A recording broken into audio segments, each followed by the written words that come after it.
नरेंद्र मोदी के नेतृत्व में केंद्र सरकार के 8 वर्ष का कार्यकाल 30 मई को पूर्ण हो रहा है। इन वर्षों में जहां एक और कई ऐतिहासिक निर्णय देश हित में लिए गए, वहीं अंत्योदय के लक्ष्य की प्राप्ति की ओर अग्रसर होते हुए देश विकास क्षेत्र में निरंतर प्रगति पथ पर आगे बढ़ रहा है।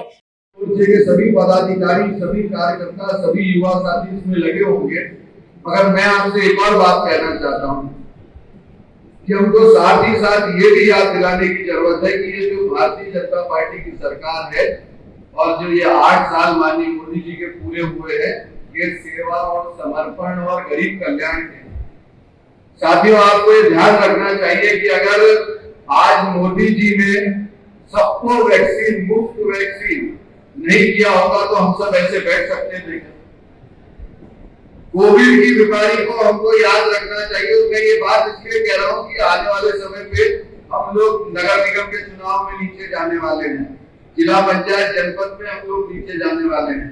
तो ये जो हमारा कार्यकर्ता बैठा है उसको ये याद भी रखना चाहिए और याद भी दिलाना चाहिए कि हमारी सरकार ने, भारतीय जनता पार्टी की सरकार ने, और विशेषकर कोविड के समय सबको वैक्सीन, मुफ्त में वैक्सीन, प्रत्येक व्यक्ति को वैक्सीन दिया। तो माननीय मोदी जी के नेतृत्व में भारतीय जनता पार्टी सबके घर में अन्न, घर घर राशन भेजने का काम अगर किसी ने किया तो माननीय मोदी जी की सरकार में, भारतीय जनता पार्टी की सरकार ने गेहूं का निर्यात तुरंत रोका। और रोकने का यह कारण रहा कि आज आप कितना पेपर पढ़ते हैं और आपको ये विषय पता है कि नहीं, मगर मेरी जिम्मेदारी बनती है कि आज अमेरिका जैसे देश में दूध की किल्लत हो गई है, उनके पास दूध नहीं है। अन्य दूसरे बड़े बड़े देशों में खाद्य सामग्री की किल्लत हो रही है, उनके पास खाद्य सामग्री नहीं है। ये हमारे भारत के समृद्ध किसान की और हमारे भारत के समृद्ध नेतृत्व की, माननीय नरेंद्र मोदी जी की दूरदृष्टिता है कि ना आज हमारे यहाँ खाद्य की कमी है, ना आने वाले समय में इसकी कमी रहने वाली।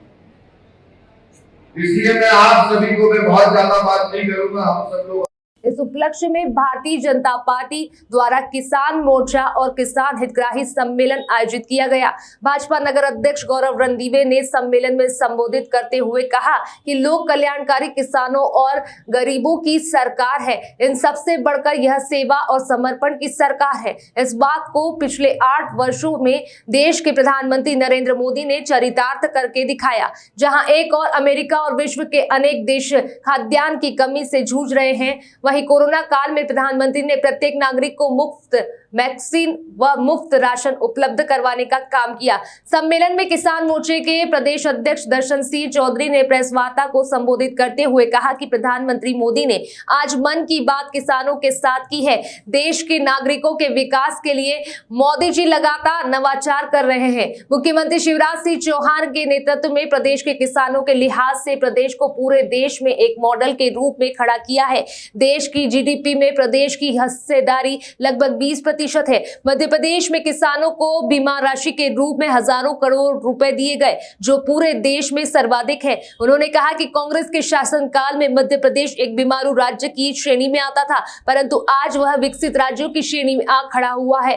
पत्रकारों के प्रश्नों का जवाब देते हुए उन्होंने कहा कि इस बार चुनावों में हमारा मुद्दा सेवा, सुशासन, गरीब कल्याण होगा। इस अवसर पर किसान मोर्चा के प्रदेश उपाध्यक्ष राजेंद्र सिंह राजपूत, नगर अध्यक्ष मुकेश पवार, अनिल बोरासी, जितेंद्र चौधरी सहित सैकड़ों की संख्या में कार्यकर्ता उपस्थित थे। चुनाव में देखने को मिले।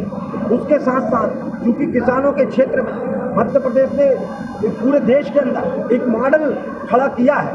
19.5% से अधिक जीडीपी की हिस्सेदारी हमारे मध्य प्रदेश में है। पहली बार पूरे देश में गौ माता के ऊपर 10,800 रुपया प्रति गाय पर देने का काम मध्य प्रदेश की यशस्वी सरकार ने किया है। इसके लिए हम उसके आभारी। बीमा भी पूरे देश के अंदर हम देखेंगे तो केवल खरीफ का ही रिकॉर्ड उठा के देखेंगे तो 10,494 करोड़ रुपया किसानों को केवल मध्य प्रदेश में बीमा की राशि मिली है। और ऐसे ही जब हम देखेंगे आरबीसी 6 में परिवर्तन करके और जो राहत दिलाने का काम किया है वो भी पर्याप्त मात्रा में हुआ है। और आज जो मेरा मध्य प्रदेश पूर्व में एक तरह से बीमारू राज्य कहलाता था दिग्विजय सिंह जी के कार्यकाल में, कांग्रेस के कार्यकाल में, आज वो बीमारू से विकसित और कई चीजों में तो रोल मॉडल। अब हम जब निर्यात की बात करते तो खाद्यान्न निर्यात मध्य प्रदेश का अन्य प्रदेशों की अपेक्षा बहुत अच्छा और बड़ी मात्रा में हो रहा है।